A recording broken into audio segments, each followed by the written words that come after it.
여러분, 최근 간병인 보험 보장이 축소되고 있다는 소식에 다들 많이 놀라셨죠? 여러 보험사가 하루 간병비 지원 한도를 낮추고 간병인 사용 조건도 까다로워지는 중이라 혼란이 크지만 이럴 때일수록 제대로 된 간병인 보험을 선택하는 게 너무나 중요합니다. 보장 한도는 하루 15만 원 이상으로 충분히 만들어져 있어야 하고 가족 간병도 보장되는지 꼭 확인해야 하죠. 또한 인건비 상승을 대비해 시간이 지날수록 보장액이 커지는 체증형 보장까지 챙겨야 하고 보험 청구 조건도 까다로우면 안 되고 장기 간병을 대비해 181일 이상 담보 포함 여부도 반드시 체크하셔야 합니다. 간병인 부담은 우리 가족 생계에 큰 위험으로 다가올 수 있으니 지금 상황을 냉철하게 판단해 현명하게 대비하셔야 해요. 보장이 탄탄하면서도 합리적인 간병인 보험 선택하는 방법 공정한 보험에서 오늘 제대로 알려드릴 테니 이 영상 끝까지 시청하시고 함께 준비해 보시죠. 지금 바로 시작합니다.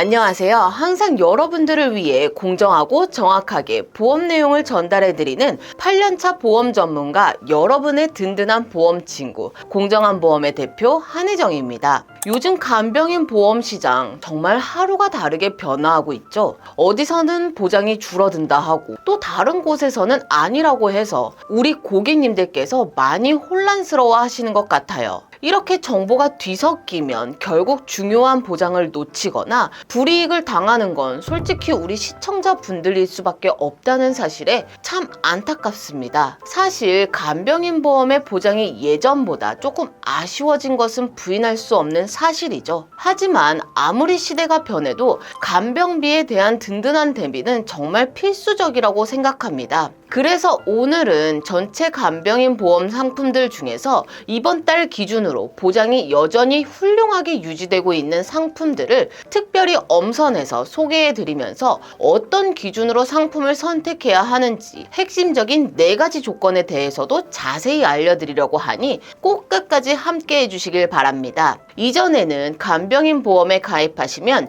일반 병원에서 간병인을 쓰셨을 때 하루에 20만 원까지도 보장받을 수 있었지만 최근에는 보장이 아쉬워지고 있고 심지어 간병인 사용 조건까지도 훨씬 까다로워지고 있습니다. 보장은 자꾸만 줄어들고 청구하는 조건은 더 복잡해질 수 있다는 이런 어려운 상황 속에서도 간병인 보험의 필요성을 느끼시는 분들 정말 많이 계시죠? 저 역시도 고객님들의 걱정을 너무나 잘 알고 있습니다. 실제로 간병을 직접 경험해 보신 분들 중 무려 96%가 간병비 때문에 힘들다고 말씀하고 계셨어요. 이 정도면 정말 대부분의 가정에서 느끼는 부담이라고 봐야겠죠. 그리고 무엇보다 하루에 간병료로 11만 원이 넘는 돈을 지출한 경우가 10분 중 4분, 그러니까 5명 중 2분꼴로 나타나고 있습니다. 간병비 지출이 정말 만만치 않다는 걸 보여주는 통계라고 볼 수 있죠. 물론 보장이 축소된 건 맞지만 여전히 괜찮은 수준의 보장을 제공하는 곳들도 분명히 있기 때문에 공정한 보험에서 이 모든 내용을 바탕으로 준비해봤어요. 대체 어떤 간병인 보험이 좋은 곳인지 그리고 제가 어떤 핵심적인 기준들로 이 상품들을 골라봤는지 중요한 4가지 포인트를 지금부터 차근차근 설명해 드릴게요. 가장 먼저 확인해 보셔야 할 부분은 바로 보장 한도입니다. 비록 전체적인 보장 한도는 줄어들었다고 하지만 여전히 하루에 15만 원까지 보장이 가능한 회사들도 있으니 걱정하지 마세요. 제가 앞서 평균 간병비가 하루에 11만 원 정도라고 말씀드렸던 거 다들 기억하시죠? 실제 통계를 살펴보면 간병 비용으로 하루에 11만 원에서 13만 원을 지출하는 경우가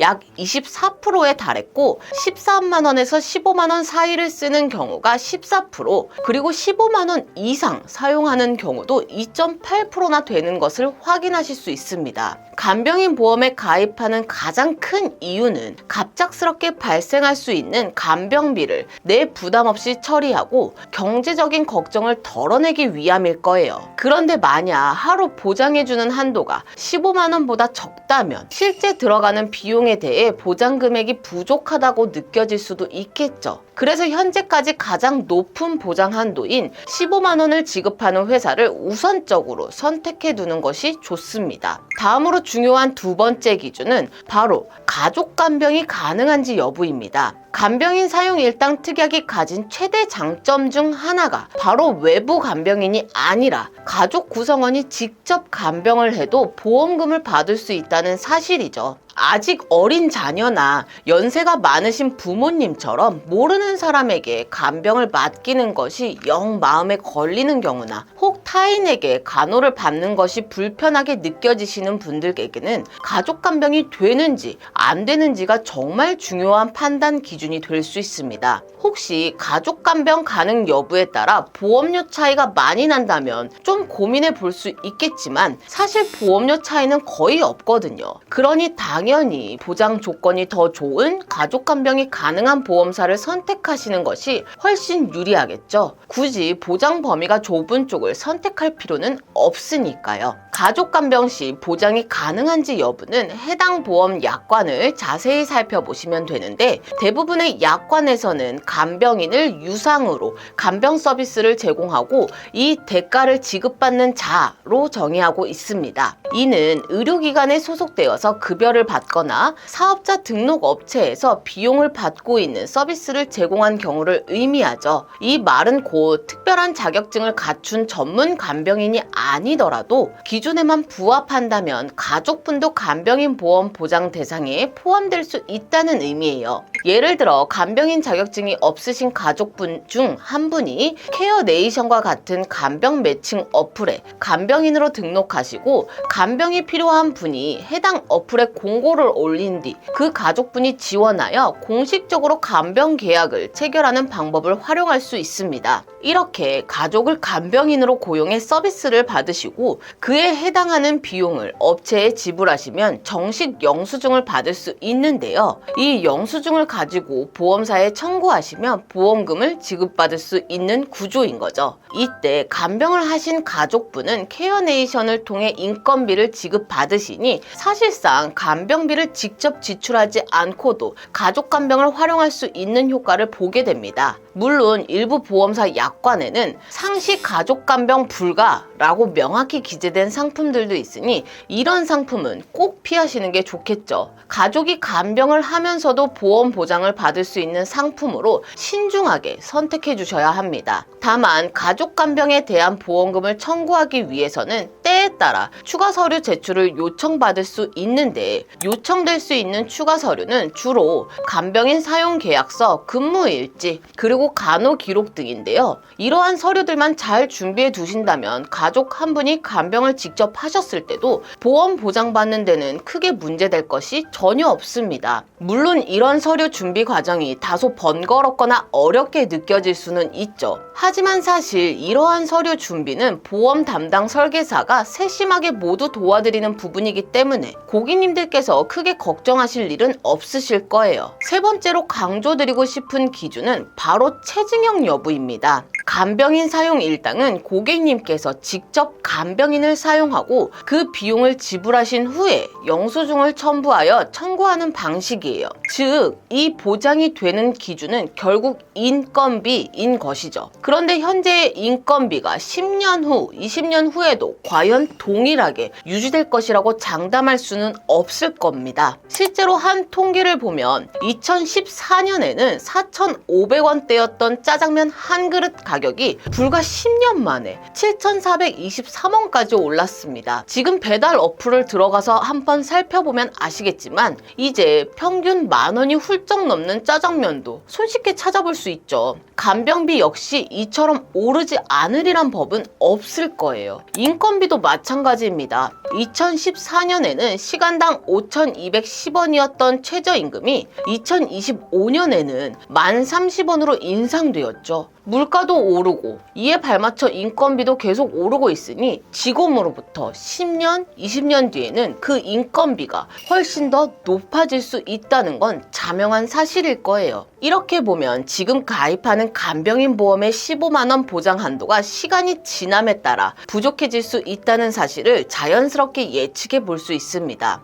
여기서 바로 체증형 방식의 중요성이 부각되는데요. 체증형은 일정한 시기를 기준으로 보상 보상 금액의 한도가 점점 늘어나는 방식이에요. 회사마다 체증 방식에는 조금씩 차이가 있지만 일반적으로는 가입 후 20년 뒤에는 보장 금액이 2배가 되는 경우가 많습니다. 만약 현재 간병인 보험 보상 한도를 15만 원으로 설정해 두었다면 20년 뒤에는 그 한도가 30만 원으로 늘어나 받을 수 있게 되는 셈이죠. 긴 안목으로 봤을 때 정말 중요한 보장 방식이라고 할 수 있습니다. 지금 보여드리는 플랜의 체증 방식은 표와 같다고 보시면 되는데요. 이렇게 5년 차가 되면 보상 한도가 120%로 체증되어 하루 18만 원, 10년 차에는 150%로 22만 5천 원, 그리고 15년 차에는 180%가 적용돼 27만 원을 받게 됩니다. 이처럼 5년 주기로 보상 한도가 오르는 체증 방식은 20년 뒤에 한 번에 확 오르는 플랜에 비해서 갈수록 오르는 인건비 상승에 좀 더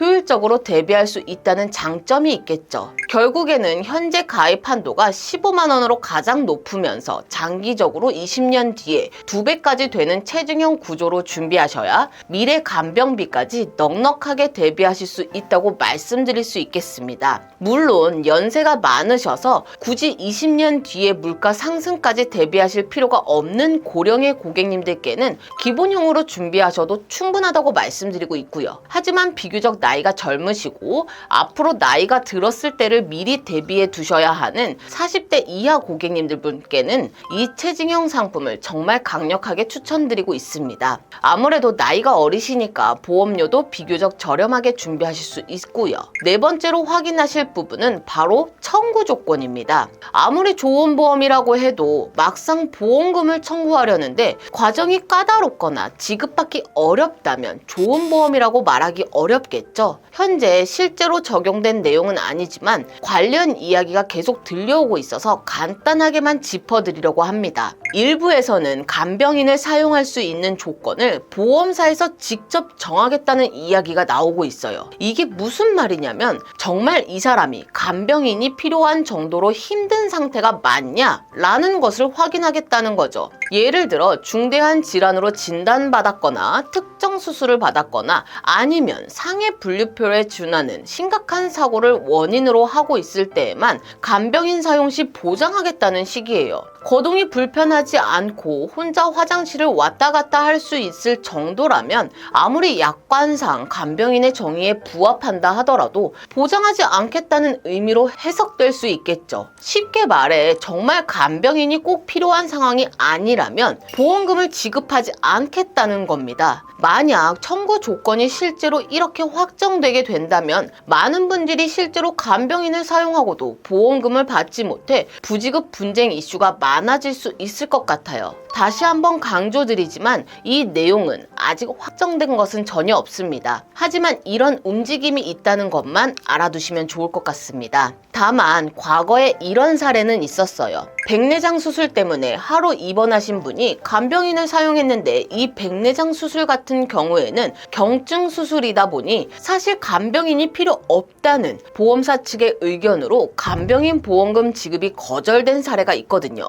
그래서 이런 부분들을 미리 참고해 주시면 좋을 것 같고 이 용어의 혼동으로 인해 보험금 지급을 못 받는 분도 있습니다. 이는 바로 요양병원과 요양시설을 헷갈리고 있기 때문인데요. 실제로 요양병원 협회에서 언론보도 모니터링 보고서를 발간하며 기자분들이 이 용어를 혼동해서 보도하는 문제점을 지적하기도 했는데요. 사실 전문적인 지식을 가진 기자분들도 헷갈릴 정도인데 어르신, 즉 고령층의 일반 고객님들께서는 더욱 혼란스러울 수 있겠죠. 간병인 보험의 담보 중에는 요양병원에서 간병인을 사용했을 때 보험금을 지급해주는 담보가 분명히 있습니다. 그런데 문제는 이 요양병원을 요양시설과 혼동하고 그곳에서 간병인을 써서 보험금이 부지급되는 안타까운 사례들이 종종 발생하고 있다는 점이에요. 실제로 요양병원은 의사, 간호사 등 의료진이 24시간 상주하면서 환자에게 의료행위와 관리와 치료, 그리고 재활 서비스를 제공하는 의료기관을 말합니다.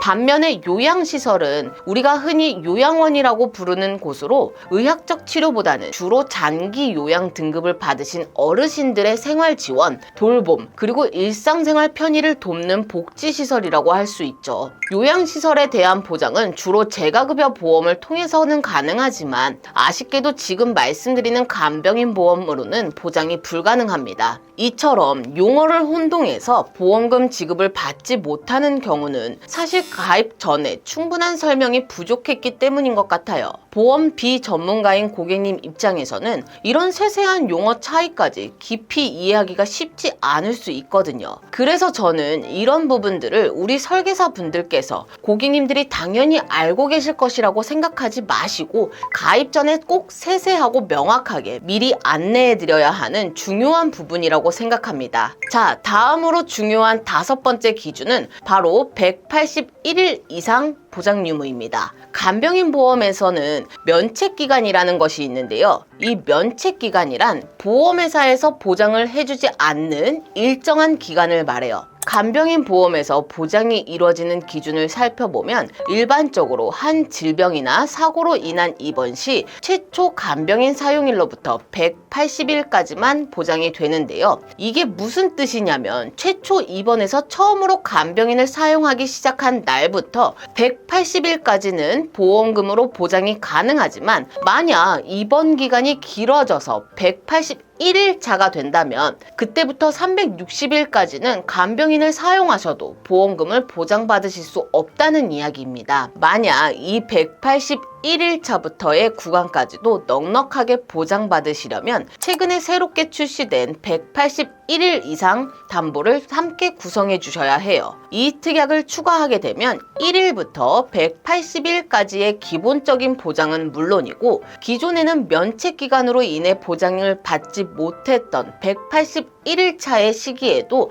간병비에 대한 연속적인 지원을 받으실 수 있게 되는 거죠. 이렇게 되면 사실상 1년 내내, 즉 365일 내내 간병비 걱정 없이 충분히 도움을 받으실 수 있게 됩니다. 다만 아셔야 할 중요한 점은 국내 보험사 중 단 한 곳을 제외하고는 현재 요양병원에서의 181일 이상 담보를 판매하고 있지 않다는 거예요. 그리고 전체 보험사 중에서도 이 181일 이상 담보 추가가 가능한 곳은 단 4개의 보험사뿐입니다. 그렇기 때문에 이런 부분들을 꼭 주의하셔서 보험회사를 아주 신중하게 선택해 주셔야 할 것 같아요. 잘못 선택하면 정작 필요한 시기에 보장을 못 받을 수 있으니까요. 자, 그럼 지금까지의 내용을 바탕으로 좋은 간병인 보험을 선택하기 위한 핵심 기준들을 다시 한번 정리해 보겠습니다. 본 광고는 광고심의 기준을 준수하였으며 유효기간은 심의일로부터 1년입니다. 첫째, 기본적으로 일반 병원 간병 사용 시 보장 한도가 최소 15만원 수준으로 넉넉해야 합니다. 둘째, 가족이 직접 간병했을 때도 보장이 가능한 상품을 선택하는 것이 유리합니다. 셋째, 미래 인건비 상승에 대비하여 보장 금액이 점점 늘어나는 체증형 방식을 선택하는 것이 장기적으로 이득입니다. 넷째, 간병인 사용에 대한 청구 조건이 너무 까다롭지 않은지 확인하셔야 합니다. 마지막으로 5번째, 장기적인 간병 상황에 대비해 181일 이상 담보가 포함된 회사를 선택하는 것이 좋겠습니다.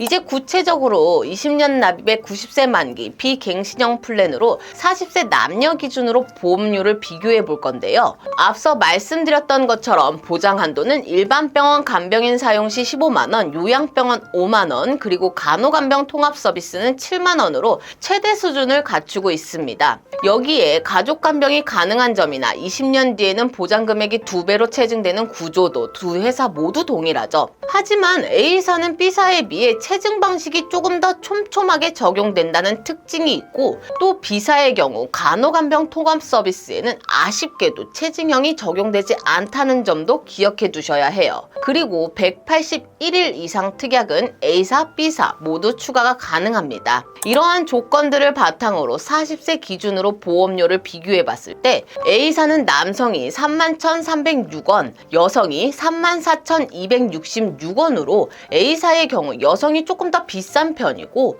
B사의 경우 남성은 16,730원, 여성은 32,010원이에요. B사 남성의 보험료가 비교적 저렴한 이유는 간호간병 통합 서비스에 체증형이 적용되지 않기 때문인 것으로 보입니다. 그럼 이 두 회사 중에 어떤 보험사를 선택하는 게 고객님들께 가장 좋을까요? 먼저 40세 여성 고객님의 경우를 살펴보자면 간호간병 통합 서비스에 체증형이 적용되는 A사의 보험료가 B사보다 2,256원 정도밖에 차이가 나지 않기 때문에 장기적인 보장을 고려했을 때 A사가 더 나은 선택이 될 수 있다고 판단할 수 있겠습니다. 반면 40세 남성 고객분들은 개인의 경제적인 상황을 충분히 고려해서 선택하시는 게 더 현명할 것 같아요. B사의 보험료가 16,730원으로 A사에 비해 훨씬 더 합리적이고 저렴한 편이니까요. 물론 B사는 간호간병 통합 서비스에 체증형이 적용되지 않는다는 아쉬운 점이 있지만 만약 나는 꼭 체증형이 필요하다는 명확한 기준이 아니라면 40세 남성분들께는 B사를 우선적으로 추천해드립니다.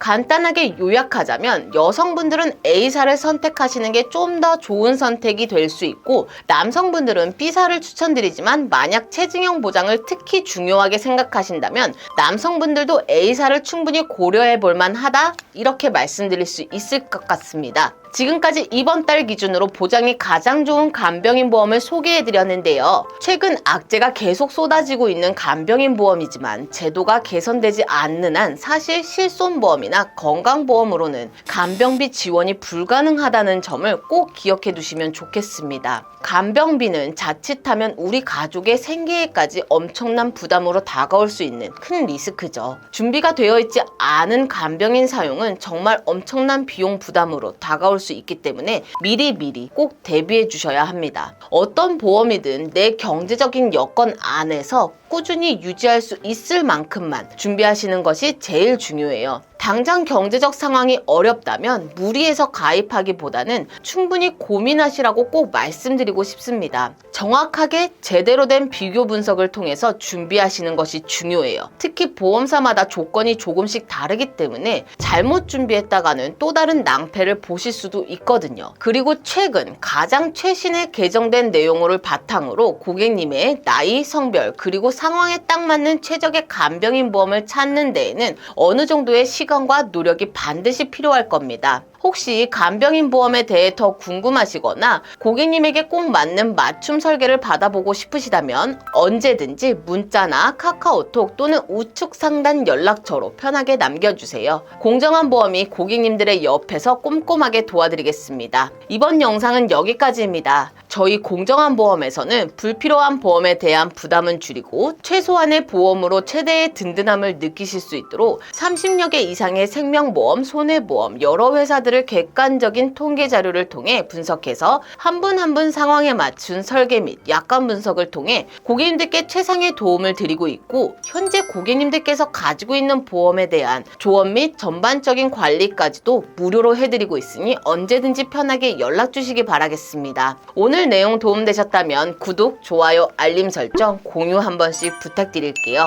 다음에도 더 유익하고 건강한 내용으로 찾아뵙도록 하겠습니다. 감사합니다. 본 광고는 광고 심의 기준을 준수하였으며 유효기간은 심의일로부터 1년입니다.